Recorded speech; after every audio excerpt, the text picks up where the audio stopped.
Officers ಅವರೆಲ್ಲ ಕೂಡ ಅವ್ರಿಗೆ ಅನುಕೂಲ ಆಗ್ತಕ್ಕಂಥ ರೀತಿಯಲ್ಲಿ, ಯಾಕಂದ್ರೆ ನಾವೆಲ್ಲ ಈಗ ಮಕ್ಕಳಿಗೆ ಎಕ್ಸಾಮಿಗೆ ಬಂದ ತಕ್ಷಣ ಈ ಕ್ವಶನ್ ಪೇಪರ್, ಹಳೆ ಕ್ವಶನ್ಸ್ ಪೇಪರ್ ನೋಡೋದು, ಮತ್ತೆ ಏನಂತಾರೆ ಅದಕ್ಕೆ ಇನ್ನೊಂದು ಮಾಡೆಲ್ ಕ್ವಶನ್ ಪೇಪರ್ ಇದೆಲ್ಲ ತಗೊಳ್ಳೋದ್ರಿಂದ ಹಳೆದೆಲ್ಲ ತಗೊಂಡು ಯಾವ ರೀತಿ ಅವರಿಗೆ ಸಹಕಾರ ಆಗ್ಬೇಕು ಅಂತ ಹೇಳಿ ನಾವು ನೋಡ್ತಾ ಇದ್ವಿ. ನೀವು ಮಕ್ಕಳಿಗೆ ನಾವು ಕೇಳಿರೋ ಪ್ರಶ್ನೆ ಅಂತ ನೀವು ಕೇಳಿದ್ರಿ, ಆದ್ರೆ ನಾವು ಅವ್ರಿಗೆ ತೊಂದರೆ ಇರ್ತಕ್ಕಂಥದ್ದನ್ನ ಆಗ್ಲೇ ನಾವು ಅಡ್ರೆಸ್ ಮಾಡಿದ್ವಿ. ಯಾವ್ದಾದ್ರು ನಮಗೆ ಬಂದಿರ್ತಕ್ಕಂಥ ಗಮನಕ್ಕೆ, ಮತ್ತೆ ಕೆಲವು ಪ್ರಶ್ನೆ ಕೂಡ ಅವ್ರು ಹೇಳಿದ್ರಿ. ಈಗ ಶಿಕ್ಷಕರ ಕೊರತೆ, ಅದನ್ನ ನಾನು ಹೇಳ್ಕೊಟ್ಟಿರೋದಲ್ಲ, ಅದನ್ನ ಅವ್ರು ಮೂಲಕ ಕೇಳ್ತಾರೆ, ಅವ್ರು ಬಿಡೋದಿಲ್ಲ ಮಕ್ಕಳು. ಆದ್ರೆ ನಾವು ಕೊಟ್ಟಿರ್ತಕ್ಕಂಥ ಕಾರ್ಯಕ್ರಮ ಅವ್ರಿಗೆ ಯಾವ ರೀತಿ ಸಹಾಯ ಆಗಿದೆ ಅನ್ನೋದು ಬಹಳ ಮುಖ್ಯ ಅಲ್ಲ.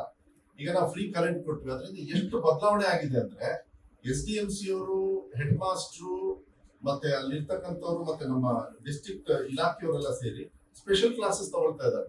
ಹಳ್ಳಿಲಾದ್ರೆ ನಮ್ಮ ಮಕ್ಕಳಿಗೆ ಇಲ್ಲಾದ್ರೆ ನಾವು ಟ್ಯೂಷನ್ ಕಳಿಸ್ಬಿಡ್ತೀವಿ. ಅಲ್ಲಿ ಅದೇ ಟೀಚರು ಯಾವ ರೀತಿ ನಾವು ಅವ್ರನ್ನ ಉಪಯೋಗ ಮಾಡ್ಕೊಳ್ಬೇಕು, ನಮ್ಗೆ ಇರ್ತಕ್ಕಂಥ ರಿಸೋರ್ಸಸ್ ನ ನಾವು ಯಾವ ರೀತಿ ಉಪಯೋಗ ಮಾಡ್ಕೊಳ್ಬೇಕು. ಈಗ ಪೌಷ್ಟಿಕತೆಗೂ ಕೂಡ ನಾವು ಒತ್ತನ್ನ ಕೊಡ್ತೀವಿ. ಒಂದ್ ವರ್ಷದೊಳಗೆ ಎಷ್ಟು ಬದಲಾವಣೆಯನ್ನು ತಂದಿದೀವಿ ನೋಡಿ. ಮತ್ತೆ 3 ಎಕ್ಸಾಮ್ ಪಾಲಿಸಿ ಮಾಡಿದ್ವಿ. ಅವ್ರಿಗೆ ಬೇಕಾ, ನಿಮ್ಗೆ ಕಂಟಿನ್ಯೂ ಇದೆಯಾ, ನೀವೆಲ್ಲ ಎನಿವೆ ಅದ್ರ ಬಗ್ಗೆ ನೀವು ಚರ್ಚೆ ಅದನ್ನ ನೋಡಿರೋದ್ರಿಂದ ಅದನ್ನೆಲ್ಲ ಕಂಟಿನ್ಯೂ ಮಾಡ್ತೀವಿ. ಮಕ್ಕಳಿಂದನೂ ಕೂಡ ನಾವು ತಗೊಳ್ಬೇಕಾಗುತ್ತೆ. ಆಮೇಲೆ ಮೊನ್ನೆ ನಾನು ತುಮಕೂರಲ್ಲಿ ರಿವ್ಯೂ ಮಾಡ್ಬೇಕಾದ್ರೆ ಇವೆಲ್ಲದೂ ಕೂಡ ನಾವು ಚರ್ಚೆ ಮಾಡಿ, ಆ ರಿವ್ಯೂ ಅಲ್ಲಿ ಯಾವ್ದಾದ್ರು ಪ್ರಶ್ನೆಗಳಿದಾವೆ, ಏನೇನು ತೊಂದರೆಗಳಿದಾವೆ, ಇನ್ಫ್ರಾಸ್ಟ್ರಕ್ಚರ್ ಇಂದ ಹಿಡಿದು ಶೌಚಾಲಯ ಇರ್ಬೋದು, ಎಲ್ಲದೂ ಕೂಡ ಬರ್ತದೆ. ಬಟ್ ಇವತ್ತು ಮೇನ್ ಆಗಿ ಒಬ್ಬ ಶಿಕ್ಷಣ ಸಚಿವನಾಗಿ ಮುಂಚೆ ಯಾರು ಬಂದಿದ್ರು ನನಗೆ ಗೊತ್ತಿಲ್ಲ ನನಗೆ, ಆದ್ರೆ ಇಲಾಖೆ ವತಿಯಿಂದನೂ ಅವರು ಹೇಳಿದ್ರು, ಇಲ್ಲ ಮಂತ್ರಿಗಳು ಬಂದ್ರೆ ಒಂದು ಚೆನ್ನಾಗಿರ್ತದೆ, ನೀವು ಕೂಡ ಸಂವಾದವನ್ನು ಮಾಡಿ. ಇಲಾಖೆಯಲ್ಲಿ ಟೀಚರ್ಸ್ ಇಂದ ಹಿಡಿದು ಮತ್ತೆ ಮಕ್ಕಳು ಇರ್ಬೋದು, ಅವ್ರಿಗೂ ಒಂದು ಕಾನ್ಫಿಡೆನ್ಸ್ ಬರ್ತದೆ.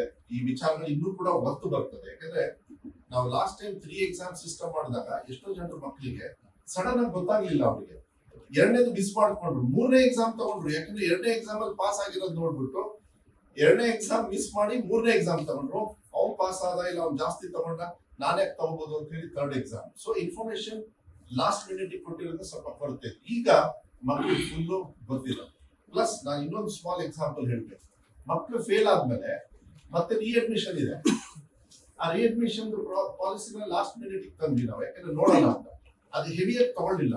ಈ ವರ್ಷ ನಾವು ಎಲ್ಲಾ CEO ಅಧ್ಯಕ್ಷತೆಯಲ್ಲಿ ಮಕ್ಕಳನ್ನ ಹುಡುಕಿ ಅವ್ರು ಏನಾದ್ರು ಫೇಲ್ ಆಗಿದ್ರೆ, ಈ ವರ್ಷ ಈಗ ಏನಾದ್ರು ತೊಂದರೆ ಇದ್ರೆ, ಇಲ್ಲಾಂದ್ರೆ ಔಟ್ ಆಫ್ ಸ್ಕೂಲ್ ಕಲಿಕೆಯನ್ನ ಬಿಟ್ಟಿದ್ರೆ, ಅವ್ರನ್ನ ವೈಯಕ್ತಿಕವಾಗಿ ಹೋಗಿ ಅವ್ರನ್ನ ಕರ್ಕೊಂಡು ಬಂದು ಶಾಲೆಗೆ ಸೇರಿಸ್ತಕ್ಕಂಥ, ಪ್ಲಸ್ ದಿನ ಕ್ಲಾಸಿಗೆ ಅಟೆಂಡ್ ಆಗ್ತಕ್ಕಂಥ ವ್ಯವಸ್ಥೆಯನ್ನ ಮಾಡ್ಬೇಕು ಅಂತ ಹೇಳಿ ನಾವು ಮಾಡಿದ್ವಿ. ಅದು ಎನಿವೆ ಲೇಟರ್ ಪಾರ್ಟ್.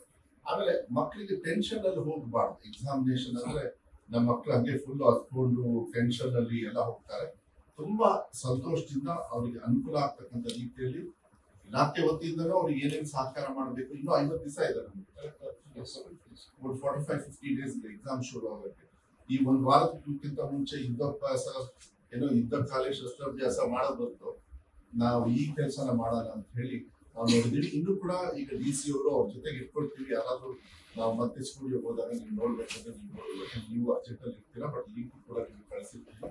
ಬಟ್ ಈ ತರ ಸಮಸ್ಯೆಗಳನ್ನ ಮತ್ತೆ ಇಲಾಖೆಯವ್ರ ಜೊತೆಗೇನೆ ಡೈರೆಕ್ಟ್ ಆಗಿ ನೀವೇನೇನ್ ಸ್ಟೆಪ್ಸ್ ತಗೊಂಡಿದ್ದೀರಿ, ಕೆಲವು ಜಿಲ್ಲೆಯಲ್ಲಿ ಎಕ್ಸ್ಟ್ರಾರ್ಡಿನರಿ, ಕೆಲವು ಜಿಲ್ಲೆಯಲ್ಲಿ ಇನ್ನೂ ಇಂಪ್ರೂವ್ ಮಾಡ್ಬೇಕು. ಅದನ್ನ ಇಂಡಿವಿಜುವಲ್ ಆಗಿ ಮಾತಾಡಿ ನೀವು ಚೆನ್ನಾಗಿ ಮಾಡಿದಿರಿ ಅಂತೇಳಿ ಬರೀ ತುಮಕೂರಿಗೆ ಹೋಗಿ ನಾವು ಮಾಡೋದ್ರ ಬದಲು ಎಂಟೈರ್ ಸ್ಟೇಟ್ ಅನ್ನ ಕಾನ್ಫಿಡೆನ್ಸ್ ತಗೊಂಡು ಈ ತರ ಲೈವ್ ಅಲ್ಲಿ ಮಾಡಿದಾಗ, ಬೇರೆ ಜಿಲ್ಲೆಯಲ್ಲಿ ಯಾವ ರೀತಿ ಅವರು ಪ್ರೋಗ್ರೆಸ್ ಮಾಡಿದ್ದಾರೆ, ಬೇರೆ ಜಿಲ್ಲೆಯವರು ನೋಡಿದಾಗ ಅದನ್ನ ಅನುಷ್ಠಾನ ಮಾಡೋದಕ್ಕೆ ಅವ್ರಿಗೆ ಸಹಕಾರ ಆಗ್ತದೆ ಅಂತ ಹೇಳಿ ನಾವಿವತ್ತು ಮೇನ್ಲಿ SSLC ಪರೀಕ್ಷೆಯ ಉದ್ದೇಶ ಇಟ್ಕೊಂಡು ಅವರಿಗೆ ಸಹಕಾರ ಇರ್ತಕ್ಕಂಥದ್ದು, ಮತ್ತೆ ಕಂಫರ್ಟ್ನೆಸ್, ಮತ್ತೆ ಕಾನ್ಫಿಡೆನ್ಸ್, ಮತ್ತೆ ಇಂಪ್ರೂವ್ಮೆಂಟ್ ಮಾಡೋದಕ್ಕೆ ಎಲ್ಲರೂ ಕೂಡ ಐ ಥಿಂಕ್ ನನಗಂತೂ 100% ಗ್ಯಾರಂಟಿ ಇದೆ. ಈ ಸತಿ ಇಂಪ್ರೂವ್ಮೆಂಟ್ ಅಂತೂ ಮಾರ್ಜಿನಲಿ ಜಾಸ್ತಿ ಆಗುತ್ತೆ. ನಾವು ಎಷ್ಟು % ಅಂತ ಹೇಳೋದು ನನಗೆ ಕಷ್ಟ ಆಗ್ಬೋದು ಇವಾಗ.